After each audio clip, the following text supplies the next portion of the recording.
अस्सलाम वालेकुम। Social media पे कुछ दिनों पहले आप लोगों ने एक बैड न्यूज़ देखी होगी कि डॉक्टर दीवा रोशान जो कि केएमसी ग्रेजुएट थी, हाउस जॉब उनका चल रहा था Mufti Mahmood teaching hospital D Khan में। उन्होंने अपनी ज़िंदगी हाउस जॉब के आखिरी रोटेशन में अपने हाथों ले ली और रीज़न ये बताया जा रहा है कि उसको डिप्रेशन के इश्यूज़ थे। मेजर डिप्रेसिव डिसऑर्डर के बीमार थी वो। ऐसा न्यूज़ के बारे में डिस्कशन करना आई थिंक ये सूटेबल नहीं है, क्योंकि एक तो उनके फैमिलीज़ वालों को ये चीज़ बार-बार याद आती है और दूसरा जो सेंसिटिव लोग होते हैं जिनको ऑलरेडी डिप्रेशन के इश्यूज़ है या जिनको एंग्जायटी के इश्यूज़ है, तो वो लोग सोचते हैं कि इसके बाद नेक्स्ट नंबर हमारा है। सो ऐसे टॉपिक पे बात नहीं करनी चाहिए, लेकिन मेंटल हेल्थ अवेयरनेस के लिए मैं ये वीडियो बना रहा हूँ और डॉक्टर दीवा रोशान के बारे में मेरा जो पर्सनल व्यू है वो आप लोग के साथ शेयर करना चाहता हूँ। डॉक्टर दीवा रोशान को डिप्रेशन वाले इश्यूज़ थे और ये उनके जो सेकंड ईयर के पोस्ट से उनसे पता लग जाता है हमें। सेकंड ईयर में उन्होंने पोस्ट की थी कि मैं अकेले रूम में बैठी थी, मैं खुद को ब्रोकन कंसिडर कर रही थी और मैं अपनी रूममेट के साथ भी शेयर नहीं कर रही थी। मतलब डिप्रेसिव एपिसोड या पैनिक वाले जो सिम्पटम्स थे, वो सारे उन्होंने उस पोस्ट में शेयर की थी।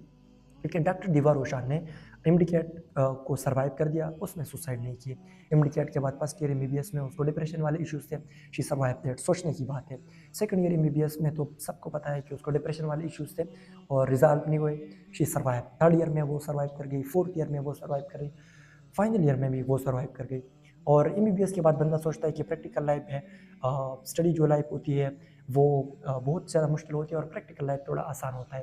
सो प्रैक्टिकल लाइफ के लिए वो एक्साइटेड होता है, लेकिन डॉक्टर दीवा रोशान ने सोचने की बात है कि प्रैक्टिकल लाइफ में अपनी ज़िंदगी ले ली। ऐसा क्या हुआ जिसकी वजह से उन्होंने अपनी ज़िंदगी ले ली?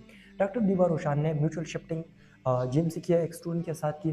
जीएमसी का स्टूडेंट गया केएमसी और ये आगे इधर डी खान, क्योंकि ये उसका होम टाउन था और यहाँ पे उन्होंने हाउस जॉब स्टार्ट कर दी। लेकिन जैसे ही उन्होंने हाउस जॉब स्टार्ट कर दी, तो हाउस जॉब के पहले चंद दिनों में वो फेमस हो गई। और फेमस किस चीज़ के लिए हो गई?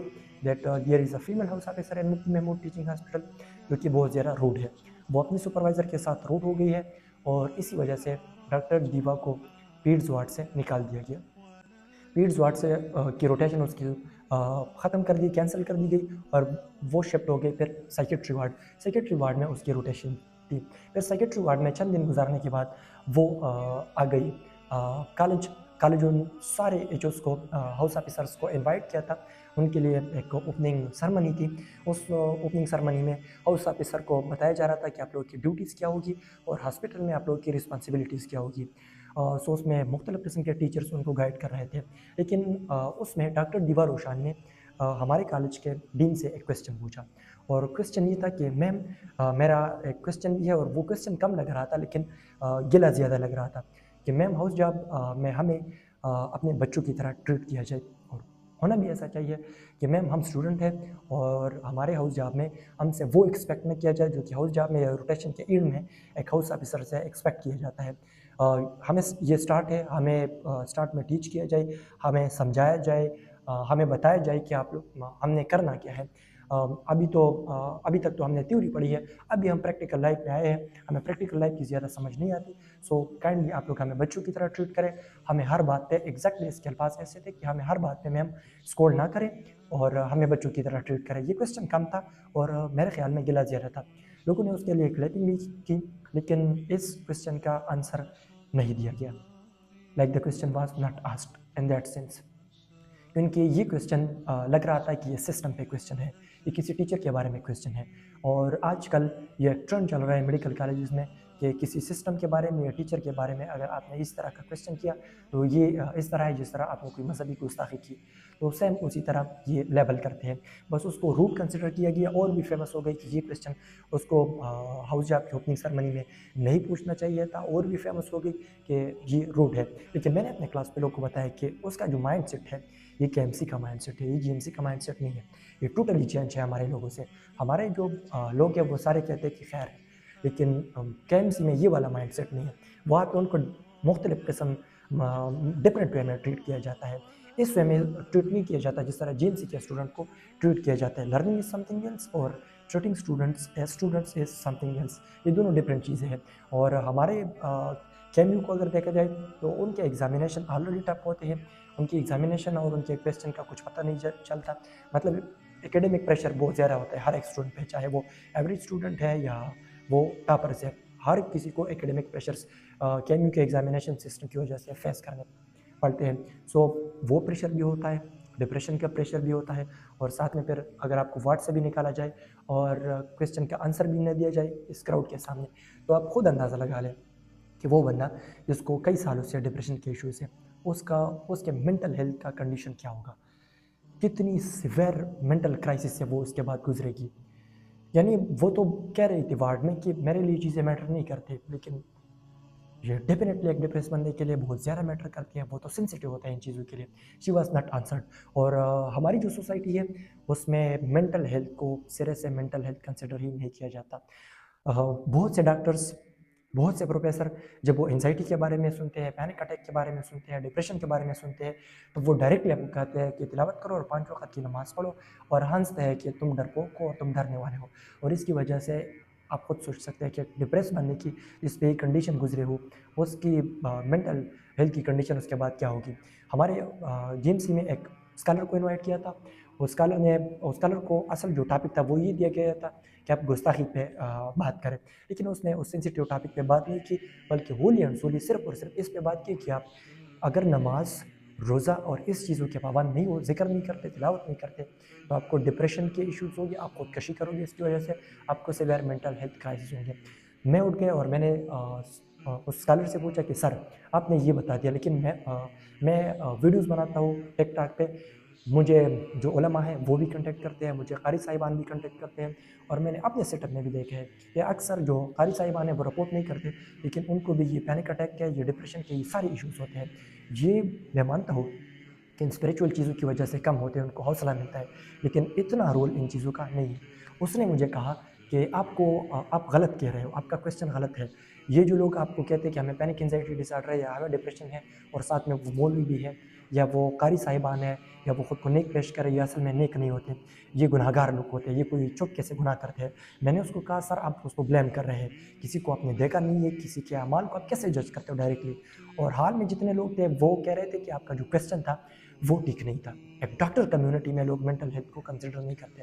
Psychiatry is totally different field, 4-5 साल की फील्ड है, और psychology is totally different field, और सारी साइंस बैक्ड है। लेकिन स्टिल हमारे जो डॉक्टर्स हैं वो इस सोशो कल्चरल इन्फ्लुएंस की वजह से और मज़हबी इन्फ्लुएंस की वजह से मेंटल हेल्थ पे बात भी नहीं कर सकते। डायरेक्टली इसको लिंक करते हैं आपकी नमाज रोज़ा और आपके ज़ाती अमाल के साथ। डायरेक्टली आप कहते हो कि आप कुछ गलत करते हो, कोई गुनाह का काम है। उसको मैंने कहा उस स्कॉलर को कि सर नबी करीम सल्लल्लाहु अलैहि वसल्लम के टाइम पे एक बंदा था, उसको मिर्गी एपिलेप्सी का इशू था। नबी करीम सल्लल्लाहु अलैहि वसल्लम ने उसको कहा कि मैं आपको 2 ऑप्शन देता हूँ। फर्स्ट ऑप्शन दुआ करूँगा, मुस्तजब दुआत है वो, डायरेक्टली ठीक हो जाओगे। लेकिन दूसरी जो चीज़ है वो ये है कि आप इस बीमारी पे सब्र करें, अल्लाह ताला आपको रिवार्ड देगा। वो तो सहाबी था, उसने कहा कि सर मैं नबी करीम सल्लल्लाहु अलैहि वसल्लम को कहा कि ठीक है या रसूलल्लाह, आप जैसे कहते हो मैं सब्र करूँगा, मेरे लिए दुनिया की ज़िंदगी तो कोई शय ही नहीं है, मुझे आखिरत का रिवार्ड चाहिए। नबी करीम सल्लल्लाहु अलैहि वसल्लम ने, मैंने उसको कहा कि मेंटल हेल्थ को कितनी वैल्यू दी, उसको पता था कि ये मेंटल हेल्थ कंडीशन है, ये इसके साथ होगी। और नबी करीम सल्लल्लाहु अलैहि वसल्लम सर दर्द की वजह से वफ़ात पा गए थे और उसको बार-बार फ़ीवर हो रहा था। मैंने उसको ये सारी कहानी बताई, लेकिन उसने कहा कि नहीं, इस डायरेक्टली आपके अमाल के साथ लिंक होते हैं, इन चीज़ों के साथ इसका कोई लिंक नहीं है। सो हमारी जो डॉक्टर कम्युनिटी है उसको तो एटलीस्ट मेंटल हेल्थ अवेयरनेस पे बात करनी चाहिए और मेंटल डिजीज़ पे, और बताना चाहिए बायोलॉजिकल थ्योरीज़। मैंने उसको बताया कि बायोलॉजिकल थ्योरीज़ को आप कैसे इग्नोर करते हो, आप न्यूरो साइंस को कैसे इग्नोर करते हो, आप न्यूरो बायोलॉजिकल थ्योरीज़ को कैसे इग्नोर करते हो। सारे रीज़न मैंने पेश कर दिए, लेकिन उसने कहा कि आप गलत कह रहे हो, without any fact and without any reason. और जो हाल में जितने लोग बैठे थे, मैक्सिमम लोगों ने मुझे बताया कि आपका क्वेश्चन ठीक नहीं था, आप गलत कह रहे थे। जिस बंदे पे ये कंडीशन नहीं गुजरा वो आपको कहेगा कि ये गलत है। खैर, डायरेक्टली अपनी कहानी की तरफ आते हैं, डॉक्टर दीवा रोशान की तरफ। डॉक्टर दीवा रोशान के साथ साइकेट्री वार्ड में हमारा रोटेशन था 2 हफ्तों के लिए, 10 दिन के लिए। वो फेमस थी रूडनेस के लिए और बदतमीज़ी के लिए, लेकिन उन 2 हफ्तों में या 10 दिन में मैंने उसको बहुत ज़्यादा डिसेंट, बहुत ज़्यादा रिस्पेक्टफुल, बहुत ज़्यादा मैच्योर पाया। जो सुपरवाइज़र थे, उनके साथ भी उसके रिलेशन उस टाइम पे अच्छी थी, और बिल्कुल एक फ्रेंडली माहौल था। और मैं अपने दोस्तों को कह रहा था कि लोग इसको रूड कहते हैं, इसमें तो मैंने रूडनेस नहीं देखा। और टीचर्स भी कह रहे थे कि ये बेचारी तो रूड नहीं है, क्वेश्चंस करती है और राइट वे में क्वेश्चन करती है, और क्वेश्चन को अलाउ करना चाहिए। और सेंस ऑफ रिस्पेक्ट उसका ये था कि जब हम जूनियर जाते थे, एक साल हम से जूनियर थे, तो वो हमें जूनियर नहीं कहते, बल्कि अपने सुपरवाइज़र को कहते कि सर आ जाए, किसी टॉपिक को डिस्कस करते हैं, चैंपियंस आ गए हैं। यानी सेंस ऑफ रिस्पेक्ट इतना था। और उस फीमेल हाउस ऑफिसर को लोगों ने फेमस किया था दैट शी इज़ रूड, वो बदतमीज़ है, उसने कोई बड़ी गुस्ताखी की है। ये तो कुछ दिनों के लिए मेरी जो ऑब्जर्वेशन थी उसके बारे में वो ये थी, पता नहीं लगता कितने 6-7 सालों के डिप्रेशन में उतने कितने हर्डल्स उसके सामने आ गई होंगे, कितनी चीज़ें उन्होंने फेस की होगी। एक दिन मेरा एक इसी सेक्रेटरी वार्ड में प्रोफेसर ने मुझे कहा कि आप एक वीडियो बनाएं, और वो वीडियो हमने कराची में एक कॉन्फ्रेंस है वहाँ पे प्रेजेंट करनी है ताकि डी खान के लोगों के लिए एक हॉस्पिटल बनाए, सेक्रेटरी का एक अलग हॉस्पिटल हो सरकारी। सो मैंने खुशी खुशी कहा कि सर ये तो एक अच्छा इनिशिएटिव है, मैं वीडियो बनाऊंगा, एडिट भी करूंगा, फिर आपको सेंड करता हूँ। मैंने 2 दिनों में 35-40 क्लिप्स ले लिए, लेकिन उस क्लिप्स में उस सुपरवाइज़र का क्लिप नहीं बनाया था क्योंकि वो एब्सेंट थे। मैंने वो सारे क्लिप्स ले लिए, सबकी क्लिप्स ले लिए, वार्ड की क्लिप्स ले लिए, कोई एडिट अभी तक मैंने नहीं किए थे। लेकिन सर ने कहा कि ये मेरे असिस्टेंट को भेज दें। मैंने उससे कहा सर एडिट नहीं है, कैसे आपके असिस्टेंट को भेजूँ? लेकिन वो इंसिस्ट कर रहा था, मैंने उसके असिस्टेंट को भेज दिया और उन्होंने without any editing, without any reason कहा ये ठीक नहीं है। और डॉक्टर दीवार रोशान सर के पीछे गए कि सर ये आपका स्टूडेंट है मुझे पता है, लेकिन 2 दिन इसने 35-40 स्क्रिप्ट्स बनाए, अभी तक उन्होंने एडिट भी नहीं किए हैं। सर मुझे पता है कि आपके स्टूडेंट ये आपके लिए सब कुछ करेगा, लेकिन अच्छी बात ये है कि आप इसको अप्रिशिएट भी करें और इसको एडिट करने के लिए अलाउ भी करें। और वो मजाक में उसको कह रही थी कि सर आप ऐसा करें कि फार्मा वाले आपके लिए गिफ्ट जो लाते हैं उसमें से एक गिफ्ट इसको दे। मैंने उसको कहा कि ये मेरा टीचर है, ये मैं मतलब अपनी अपनी तरफ से करता हूँ, टीचर के लिए ये चीज़ें करना कोई बड़ी बात तो नहीं है। लेकिन वो कह रहे थे कि नहीं, आप स्टूडेंट हैं और ये एकेडमिक चीज़ों में नहीं आता, आप इसके लिए एक्स्ट्रा कर रहे हो, ये भी आपको एक्स्ट्रा देगा। और ये सारी चीज़ें वो रूड अंदाज में नहीं कह रही थी, बल्कि एक अच्छे और फ्रेंडली अंदाज में सर को कह रही थी। सो मैं ये कहूँगा कि हर खुदकशी करने वाले का कोई ना कोई कातिल होता है, कभी सिस्टम, कभी फैमिली वाले, कभी फाइनेंशियल क्राइसिस, कभी ये कंट्री, कभी टेररिज्म, कभी लोगों के ताने। और लोगों की जो बातें होती है वो सेंसिटिव लोगों के लिए बहुत ज़्यादा मैटर करती है। सो हमें चाहिए कि हम ऐसे लोगों को सपोर्ट करें, ऐसे लोगों का मजाक ना उड़ाएं, ऐसे लोगों को ताने न दें, ऐसे लोगों को हमें समझना चाहिए और ऐसे लोगों की हेल्प करनी चाहिए। यहाँ पे मेरा एक गिला भी बनता है कि एक पूरी डॉक्टर कम्युनिटी, एक पूरा हेल्थ केयर सिस्टम, वो एक एक अपने डॉक्टर की, जिन्होंने इतनी स्ट्रगल्स के बाद और इतनी मेहनत के बाद अपनी ज़िंदगी ख़त्म कर दी, एक डॉक्टर कम्युनिटी में, एक हेल्थ केयर सिस्टम ने हमने अपनी एक डॉक्टर को सेव नहीं किया, उसकी लाइफ को सेव नहीं किया। जस्ट हम ये अंडरस्टैंड नहीं कर गए कि ये गिला कर रही है या तनकीद कर रही है। जस्ट हमने इस्लाह बाय तनकीद को नहीं समझा इस सिचुएशन में। सो हर सवाल ये गुस्ताखी नहीं होती, हर सवाल ये डिसरिस्पेक्ट नहीं होता और हर एक सवाल जो पूछा जाए वो रूडनेस की वजह से नहीं होता। सो काइंडली हर चीज़ को रिस्पेक्ट का और गुस्ताखी का इशू ना बनाएं। और ये मेरा किसी के ज़ात पे तनकीद नहीं था या किसी टीचर के बारे में नहीं था। मुफ्ती महमूद टीचिंग हॉस्पिटल में एक टीचर है और जीएमसी से जितने लोग जाते हैं जिनको मेंटल हेल्थ इश्यूज़ होते हैं वो साइकियाट्रिस्ट के पास नहीं जाते हैं, वो डायरेक्टली जाते हैं सर फवाद के पास, क्योंकि सर फवाद के जो अल्फाज है वो आपको हील करते हैं। सर फवाद आपको डॉक्टर फवाद जो है वो एक ब्लेसिंग है सब स्टूडेंट्स के लिए। उनके अल्फाज आपको हील करते हैं, उनकी कंपनी आपको हील करती है, वो आपको गाइड भी करते हैं, वो आपको करेज भी देते हैं, वो आपको सिर्फ मेडिसिन से नहीं बल्कि अपने अल्फाज के साथ शिफा देते हैं। जो डॉक्टर फवाद है वो सारे जीएमसी वालों के लिए एक ब्लेसिंग है। इसी तरह सर निसार, उसके आप मैनर्स देखिए, उसकी अजज़ी देखिए, बंदा कहता है कि यार ये मुझे कुछ कहे और मैं इसके लिए करूँ। सो अच्छे लोग भी हैं वहाँ पे। सर फवाद ने जितना मुझे सपोर्ट किया था मेंटल हेल्थ क्राइसिस में, शायद कोई और बंदा सपोर्ट करे। आप उसको टेक्स्ट करें, वो आपको टेक्स्ट में जवाब देता है, आप उसको मैसेज करें, मैसेज पे जवाब देता है, जहाँ पे आप उसको बता दें वो आपका मजाक नहीं उड़ाता, बल्कि वो आपको कहता है कि ये सारी चीज़ें मुझे पता है, ये हो सकता है स्टूडेंट लाइफ में और उसको कैसे टैकल करना है। आपको टिप्स भी बताते हैं, आपको अच्छी तरह टीच भी करते हैं। सो सारे टीचर जो हैं वो बुरे नहीं हैं और मैं किसी के साथ में फिर तनकीद नहीं कर रहा, क्योंकि अच्छे अच्छे टीचर्स भी वहाँ पे है और ये किसी टीचर के ज़ात पे तनकीद नहीं है। ये जस्ट मेरा एक पर्सनल व्यू था इस सिस्टम के बारे में और डॉक्टर दीवार रोशान के बारे में।